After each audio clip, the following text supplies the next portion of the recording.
the tolerance to perform at the level needed in the NFL, and especially at the level that Chase wants to perform at? Yeah, I'm guessing because of obviously his stature as a professional athlete, and he's the elite of the elite. They had some sort of baseline measurement. They probably do in the off season, and just tracking his numbers about his strength, his power, his force production, all that stuff that, force plate testing, super, super important stuff. So I'm going to get.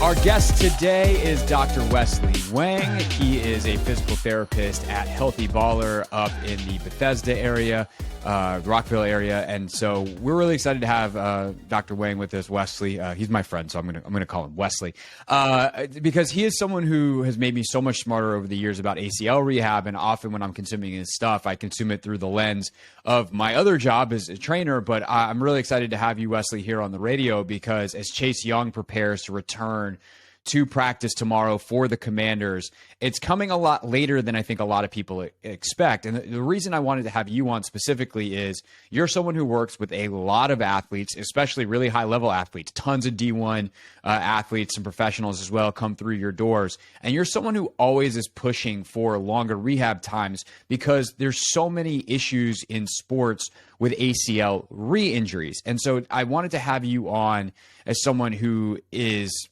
really like someone who says, like, we're going to do this right the first time, and can explain why it takes a little bit longer. So first of all, welcome to the show, and thanks for your time. Appreciate you having me on. So with Young specifically, we know he had the ACL tear, but he also, I think, might have had some MCL damage. There was patella damage as well, and ultimately a full ACL reconstruction that required a graft from his other leg beyond the injured one. So when you hear all of that, how does that affect how you would have approached someone like that to rehab, and kind of the timeline you would have expected on the front end of things? Yeah, good question. So, I mean, I obviously don't know the exact details of exactly what he went through in surgery, but the fact that they took something from the other leg already gives me kind of a background that something was wrong with his current ACL leg. So that already complicates things, just because it's hard, unless they took some measurements before he went into the surgery, which obviously at his level, it's very possible. It's hard to have some sort of clean baseline as to what is his floor, basically, right? Like, and that's always what we're chasing for, my high school and college level athletes. It's like, we are trying to chase that 95+% symmetry between your ACL reconstructed leg all the way up to your healthy leg, basically. And that's what the longevity of how long this thing takes. And you kind of alluded to before, where Chase Young's recovery has taken maybe a little bit longer than what most people thought it was going to take. And I think a lot of people thought he was going to be there week 1, and now we're coming up to week 9. So we're talking about an extra 2.5 months of rehab that he went through, that he felt was necessary to get back. So it's a tough question, because I don't know if there's a meniscus involvement. It obviously sounded like there was other ligaments involved, so that already is going to make that recovery a little bit longer. And I think a lot of times, people who aren't in the field, or maybe don't understand the complexity of ACL rehab, people just think, oh, 9 months, boom, check, and you're out the door. People always obviously love to compare themselves to Adrian Peterson, who came back, I think, in like 7 months, something like that. And then, right. It's just people. A lot of my high school kids, especially I would say guys, are like, oh, I can do that. I'm like, dude, you cannot do that. Like, Adrian Peterson you're talking about like 0.00001% of the population in history.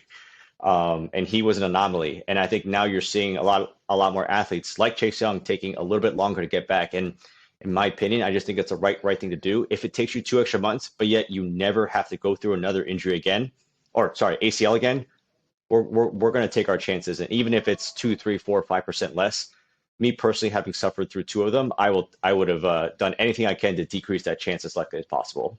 Definitely. When you have the investment that the Commanders have put in Chase Young, number 2 overall pick a couple years ago, they obviously want to get him on the field. And I think that's an important caveat, right? It's like, we want to get him on the field as much as possible, which sometimes means waiting so that he's not off the field again rather quickly with some kind of re-injury.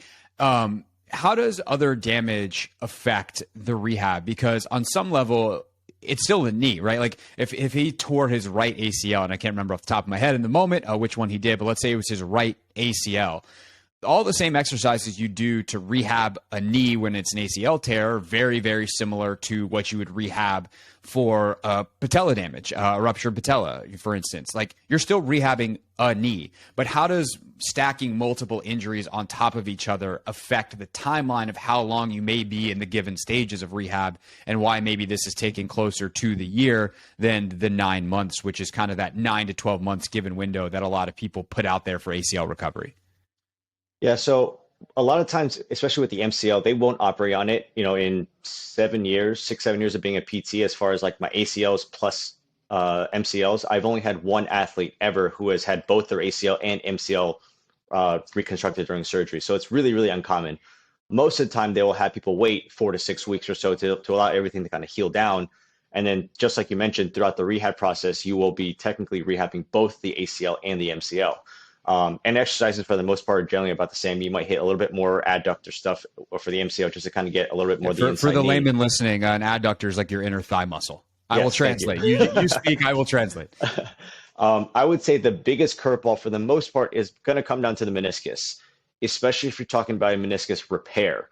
That alone is going to kind of extend your rehab by at least a month, maybe 2 months at that. Because some people, and I actually just got a young high school girl right now who is actually 4 to 6 weeks non-weight bearing. She is not allowed to put that foot on the floor for 4 to 6 weeks. So that obviously is going to change things, because if you have just an ACL, some people are weight bearing is tolerated 3 days after surgery, 3, 4 days after surgery. Some people can't do it until 7 to 10 days or so, but still, like, their foot is able to hit the ground and start to build some proprioception. That quad can get going a little faster. And yet this girl who had a meniscus repair, and I don't know, again, Chase's recovery, but that people who have a meniscus repair, their rehab is going to be closer to a year almost right off the bat, just because all the stuff you theoretically could be doing with the clean ACL early on, you can't do until 6 weeks. And then even beyond that, you have to be pretty cautious of how much you're loading it, because especially for our meniscus repairs, I want to give them the best chance to have that meniscus heal. Again, we're looking at them when they're 40, 50, 60 years old, and not just looking at them at 19, 20 years old. So yeah, a meniscus repair is probably one of the bigger curveballs as far as like what can extend rehab. Right. And for Chase, it was, I think, a patella as opposed to meniscus, but same kind of thing where you have to let that thing heal over the course of time. Dr. Wesley Wang works at Healthy Baller up in Maryland, is our guest ACL recovery specialist. He can do a lot more stuff, but man, is he good on the ACL front. If you want more info on all of his stuff, make sure you check him out on Instagram as well. Posts so much good information. As far as a guy like Chase Young is concerned, though, the last thing I want to ask you more, specific, but generally about his injury looking back before we look about what he could be moving forward and how long it might take for him to look like Chase Young, like we saw as a rookie when he won Rookie of the Year, is how that other leg affects it, right? So they clearly made a determination that whatever kind of graft they were going to use was not available on the leg that he injured. Typically, you try to obviously keep it in one leg. You don't want to have to rehab 2 legs versus 1. So when you get an athlete that is rehabbing both legs, like how does that not only affect the initial, where obviously now you've had surgery on 2 legs instead of 1, and it might take a little bit to get going, but how does that also affect the process as it goes and the ability to build up the tolerance to perform at the level needed in the NFL, and especially at the level that Chase wants to perform at? Yeah, I'm guessing because of obviously his stature as a professional athlete, and he's the elite of the elite. They had some sort of baseline measurement. They probably do in the off season, and just tracking his numbers about his strength, his power, his force production, all that stuff that force plate testing, super important stuff. So I'm going to guess that that's what they're going to use as Chase's baseline from when he had surgery last year all the way until now. And that I'm guessing is probably what he was chasing, and what took him two extra 3 months to get him back to being hopefully ready to play next week. But that's probably what they're using as his baseline. And when you're dealing with, did you mention it was a patella tendon graft on his? I know he ruptured the patella tendon on his ACL side, but do you know if he used his patella tendon graft? I can't remember which graft it was. I can't remember if it's a hamstring. I think it was a patella graft from his other leg, but I'm not 100% sure. I'm going to guess that it was patella tendon. It's still considered the gold standard graft nowadays, especially for an athlete of his caliber. It's just you have to be cautious of kind of how you're again, loading both legs because he had the rupture plus the reconstruction, plus they took the patella from the other side. So it's a pretty complex recovery process. And he has to be cautious of not overloading the healthy leg because he needs to allow that tendon to heal too. Because Right. they And it take was, I just double checked, it was a patella graft from his okay, left. So it was the right ACL that he hurt. gotcha. So they took about a third. They usually take about a third of the patella tendon and reconstruct it into the ACL side. So he is, in a sense, he's dealing with two surgeries, right, on both knees. And yes, one is considered the healthy knee, but now it's weakened because they took a third of his patella tendon. So throughout the recovery process, you have to be maintaining and kind of managing his load to his non-affected side, because you're not trying to aggravate that side and cause like, a tendinopathy type of thing, and that need to be irritated with loading and things like that. So you have to be really structured. And he's dealing with people who are professionals at working with pros as far as rehabbing goes. So I'm sure they're managing him really, really well. But because of that, it was hard to have some sort of like clean baseline again. So I'm guessing based on, what I understand is that they're probably chasing how he was pre-injury based on his results from, I guess at this point, fall of 2021 before the season started. They probably take some sort of baseline measurement, and they're probably chasing that right now, if not even trying to exceed that even more, which is usually what my goal for my athletes are. Is like, I tell them that by the end of rehab, I want you coming out even stronger than when you were before you got in the door. Right, which makes sense because whatever you were when you got in the door is the level you were at when you got hurt, and not that all injuries are avoidable. Like you get clipped in the knee like Chase did, like it's a contact injury. These things happen, but especially for non-contact injuries, if you were just as strong as you were before, you weren't strong enough to sustain from the injury. So being stronger makes a lot of sense. And I think everyone can also understand, hearing that, how careful you have to be along the way, why this might take longer, because there's a ramp up and you have to get up that ramp. And when you have to travel a little bit slower up that ramp, obviously it's going to take longer. Dr. Wesley Wang with us, Doctor of Physical Therapy at Healthy Baller up in Maryland. So then comes like the fun question for now, right? That's how we got here. What do you expect from an athlete coming off an ACL, diving right into the middle of an NFL season? Like, he's not going to be able to go full go, I would imagine. But even in his limited number of snaps, like, is he going to be able to be as explosive as he was? Like, how long until he's got that conditioning and the strength and the explosiveness that he really looks like the player that he was when he won Rookie of the Year in 2020, or hopefully now with the added knowledge that he's been able to gain to continue to study at the NFL level, even while he's hurt, even better of a player? Yeah, it's a good question. I think that, I've never worked with an athlete of that caliber. You're talking about, again, the 0.001%. And then you can even relate it to the NBA in a sense where you've had a couple of really big athletes come back this past season within the past 2 weeks. You had Jamal Murray and you had Kawhi Leonard. And unfortunately, you're kind of seeing Kawhi Leonard, his knee's a little sore, so he's taking some gains off right now. And if you watch Jamal Murray play, he looks really, really rusty. Now, to kind of come back to your question right now with Chase, I'm going to guess that they're going to put him on a snap count. I'm guessing he might play somewhere along the lines of like maybe just 10 to 15 snaps right away. It seems like they've been really, really conservative the entire way through, and they'll kind of manage his volume as he gets up. My best guess is maybe by like week 13, week 14, he'll probably be on a full, like kind of a full go. Or they could just choose to go the full conservative route and keep him on a pitch count for the rest of the season. I even as a Commanders fan, I'm going to guess that they know that we're not going to win the Super Bowl this year, and you want to keep your franchise player. I don't know if they know that. Well, they're trying to keep their franchise player, as healthy as possible for, like you said, years and years and years down the line. Mm-hmm. So I think when you're dealing with athletes, a lot of time you always focus on like the now. And even with my high school kids, they're playing for scholarships, they're playing, they're trying to get into a D1 school and things like that. So in their head, they're kind of like, I have to go back at 100% right away. And every single one of my kids that goes back, I keep them on a minutes count. My soccer kids are playing 15 minutes a half. So you're playing 15 minutes first half, second half. You're playing literally 1/3 of the game, right, in a 90-minute match. My lacrosse girls, the same thing. We're putting you on a minutes count, and we're doing that for 2-3 games. And then we're going to increase by, 15, 20%. And that's how I gradually expose them back to sports again. Too many times you see kids get thrown out there, do a full practice, full go, full contact, or a game, full contact, full go. And then, 4 or 5 practices in, something happens to the other ACL. And it's like, that means that you were never adequately prepared. So I'm guessing with the player of Chase's caliber, they're going to be really conservative because they have been conservative so far. So I don't see why that would change. Like I would be honestly totally shocked if all of a sudden you see him on Sunday and this man is playing every single snap count. especially for a sport like football. Like this man has to bend and twist, and he's getting pushed every single play. It's not like he can avoid contact at any play. Right. Impossible. So Right. it's a tough position. I would say like a kicker, sure, you can go ahead and throw him out there a little bit earlier, things like that. A punter, go ahead and throw out there a little earlier. But like he's playing one of the most physical positions in the most physical sport. So yeah, my best guess is that they're going to put him on a pitch count and kind of gradually expose him back, and maybe by week 13, 14, he'll be probably close to 80-90% snap count.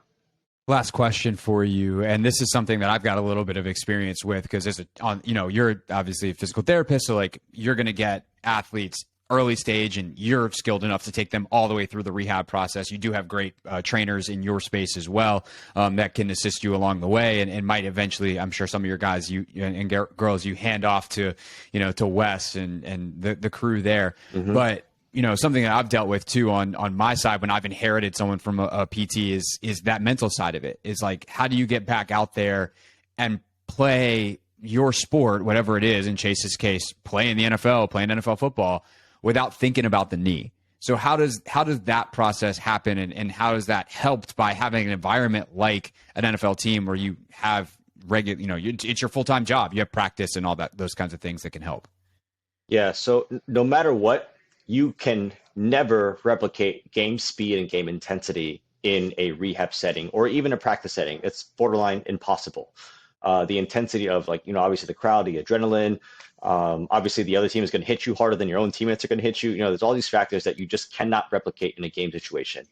Again, for me, my rehab, like if I was working with someone like Chase, I would have obviously built up the speed and the gradual progression of getting him used to pushing. Asking him like, what moves are you hesitant about, right? Is he hesitant to do a spin move, a bull rush, whatever it may be? Okay, we're going to work on that in the rehab setting over and over and over again. And that obviously helps with the rehab process. And then, I would say for the most part, we should be able to get people there 80-90% of the way there on the mental side. And then that last, 10% or so is kind of just getting yourself in the game and just getting used to getting hit again. And he's going to take a hit and he's going to be like, oh yeah, I'm good. My knee can handle that. And it's just the more and more reps that it just takes over and over and over again. And that's why I'm a big fan of the gradual process of like, okay, and even mentally, like you said, like if Chase went in the game and he was like, and the coach was like, you are definitely only playing 15 snaps. You're going to play maybe 7 to 8 first half, 7 to 8 second half, and you are done. That mentally makes it so much more digestible for him. Be like, okay, I'm going to go hard for my 7 or 8 plays because that's all I got this half. And then, kind of recover a little bit for halftime. Same thing, second half, I only have 7 to 8 plays, and that's it. And even for, again, my high school kids, like if you on a 15-minute snap count or minute count, you're going to go hard those 15 minutes because that's all you're going to get. Right. So, and that's why I think it's so much easier for my athletes to like for the mental side to just be like, okay, I'm going to be on a minutes count. I'm going to gradually expose myself to more and more and more and more. And I think that's a big part of like, again, slowly building confidence, because even at the highest level athletes, again, you're watching with Jamal Murray. Jamal Murray looks like a shell of himself right now. And this man he was putting up like 25 points again in the bubble.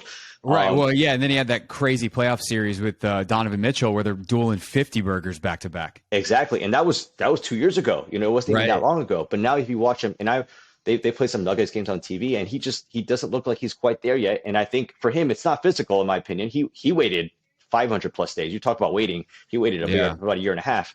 And that's a less contact sport than football is. So I think some of these professional athletes are slowly catching up and regarding it's like, okay, maybe waiting an extra 3, 4, 5 months is better for the longevity of my career, because both these guys are super young. And I think in the case of, you're kind of seeing it right now with Jamal, is the fact that I think it's just going to take him a little bit longer to shake the rust off. And he looks better game 6, 7 than he did game 1, and even if you watch his minutes, I think he played 17, 18 minutes, and now he's up to about 25 minutes right now. So it's got to be a gradual thing. And it's really cool to just see even these athletes at the highest level doing this, because I think it helps me from a PT standpoint of like, hey, look at my high school kids. Go look at these pros who are still waiting, 12, 13 months. And these guys are rehabbing 5, 6 days a week and have the highest level of resources, and they're being patient with the rehab process. I think that I'm hoping next 5, 10 years, 15 years, however long this takes, is just we're going to get more exposure to the ACL world and how ACL rehab, in my opinion, should be done. And I just posted about this a while ago, but I think it should be closer to a year plus, as opposed to, everyone trying to push. It got pushed from like 6 months to 9 months. And now it's like, I think we're going to push even more towards a year. And I understand that it's hard to do that because you have a kid fighting for a scholarship and they have this ID camp that just like they got to go to it. In my opinion, if you're at 9 months and you passed everything, you have my blessing to go on. But I would say for the most part, most kids generally take 10, 11, 12 months, if not even a little bit longer. So I'm kind of excited to see that the whole rehab where we're kind of being exposed to this from players like Chase. Yeah, no, that's such a great point too, because I mean, even obviously the most famous ACL in the history of Washington football, like Robert was all in for week 1 back in 2013, and that didn't go great. And being fully healed and being healthy and being truly ready to go is actually just the first step. Then that gradual growth, like you were talking about, where it's not like, okay, you're ready to go now for your full load. Like you're ready now to start building within games. And I think that in itself is also a twist that hopefully becomes more popular, and folks like Chase doing it helps people like you trying to get these kids to chill out.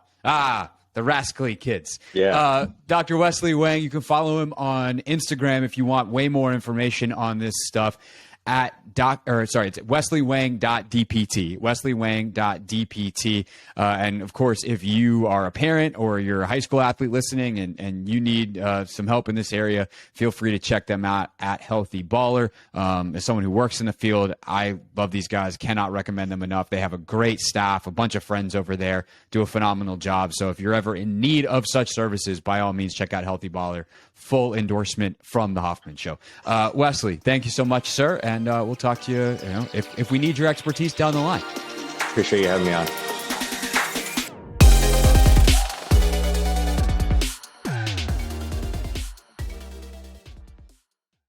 Thank you for watching today's video.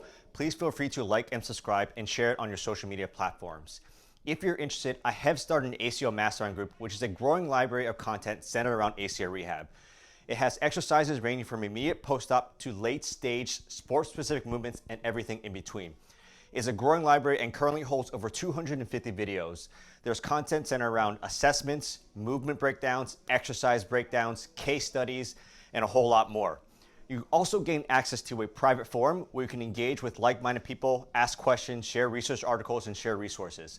If you're interested, please feel free to click the link below. Thank you for watching.